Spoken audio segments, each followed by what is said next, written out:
Именно власти, именно эти жулики и лжецы решают, где что строить, как кого травить, у кого забирать деньги и сколько. Это именно они решили, что нужно на жилище строить свалку. Не народ. Народ выходит, народ протестует. Несмотря на холода и на несмотря на давление властей. Именно поэтому этот протест должен переходить в политическое поле. И вместе с экологическим протестом мы должны выражать свою нет и социально-экономической политике нашего государства. Потому что нас не только травят, нас еще и обкрадывают, нас заставляют умирать, нас заставляют работать до 65 и 60 лет. Давайте скажем все вместе: хватит нас травить! Хватит нас травить! Хватит нас травить! Хватит нас травить! А что, в республике не люди живут у нас? Пусть москвичи строят свои свалки у себя под боком. Не ближний свет вести мусор через всю страну. Мы против строительства таких объектов на территории нашего региона. Мы против, и так идет массовый отток у нас из республики населения в среднюю полосу. В связи с так называемой пенсионной реформой теперь еще и потравить нас решили здесь.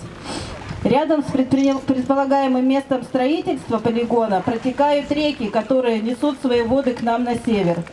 И вполне вероятное загрязнение рек будет в связи с тем, что строится такой полигон. Таким образом, утилизация ТБО на территории ШИЭС будет травить жителей двух регионов, и Архангельской области, и нашей Коми. Не слишком ли это нагло со стороны власти? Они только и делают, что идут поперек нашей жизни, пытаясь выдавить все из нас. Делают это разными способами. Увеличение пенсионного возраста создает безработицу, а повышение цен на товары только усугубят всю картину.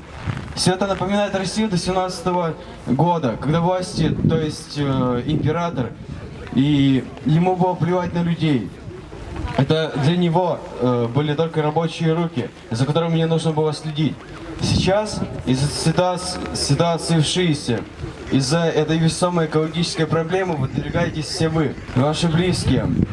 Медицина в нашей стране и так страдает, люди гибнут в очередях, городская среда доводит человека до изнеможения. Вся пыль, копоть от завода оседает в его легких. А что дальше? Сейчас весь мусор, который будет попадать в воду, будут пить те же самые граждане, которые будут жить здесь. Поймите, что нужно действовать, нельзя просто молчать. Нужно отстаивать свои права, иначе ваши же права втоптают в этот мусор.